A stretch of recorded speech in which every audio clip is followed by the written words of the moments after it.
Bonjour le monde, dans ma vidéo sur la magie des plumes, je vous expliquais que la plume pouvait être utilisée en tant qu'amulette ou en tant qu'objet talisman ou objet rituel. Alors moi qui suis animiste, je me passionne pour un petit peu toutes les cultures animistes du monde et j'avais envie de vous dire deux, trois mots sur les capteurs de rêves qui incluent également des plumes pour représenter les mondes éthériques, les hautes sphères. Donc bien qu'il ne soit pas traditionnel dans la plupart des pratiques tribales, le capteur de rêve semble avoir son origine dans la culture Ojibwa, les Chippewa. Alors, je ne sais pas si c'est vraiment la prononciation, mais voilà. Le fait, il a été rapporté en 1929 par une spécialiste, Frances Densmore. Donc elle expliquait qu'un capteur de rêve Ojibwa, il comporte des bouts de ligaments en fibres naturelles et ils sont enroulés autour d'un cerceau ou une structure en forme de goutte. Alors souvent, ces arceaux sont en fibre de branches de saule.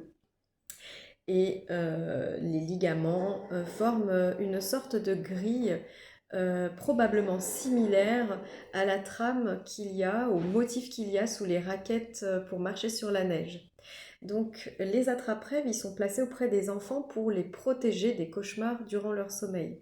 Donc le trou, en son centre, il va représenter vraiment un portail spirituel, une porte sur le monde du rêve et permettre au bon rêve de passer. Tandis que la grille, la toile, elle, va vraiment être comme une toile d'araignée qui va venir capturer, emprisonner les mauvais rêves. Et selon la croyance, les mauvais rêves attrapés durant la nuit par la grille, ils sont voués à disparaître aux premières lueurs du jour. Donc cette tradition, elle s'est vraiment répandue dans les années 60-70, mais aujourd'hui, elle a perdu quand même de son essence rituelle, de son sens spirituel. Aujourd'hui, dans la plupart des réserves des natifs américains, il y a des gens qui fabriquent encore et qui vendent ces capteurs de rêve. Alors, ils sont de toute taille, de toutes couleurs, hein, et ce sont devenus plutôt des décorations artistiques pour représenter l'art des natifs.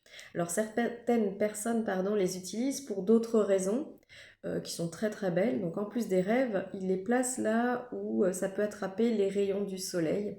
Et on dit que ça empêche les pensées négatives de pénétrer dans notre environnement et de laisser les pensées positives. Voilà, si vous avez quelques mots sur les Dream Coachers, n'hésitez pas dans les commentaires, je me ferai un plaisir de vous partager tout ça.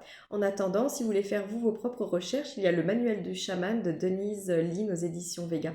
Allez, je vous dis à tout bientôt. Ciao, ciao!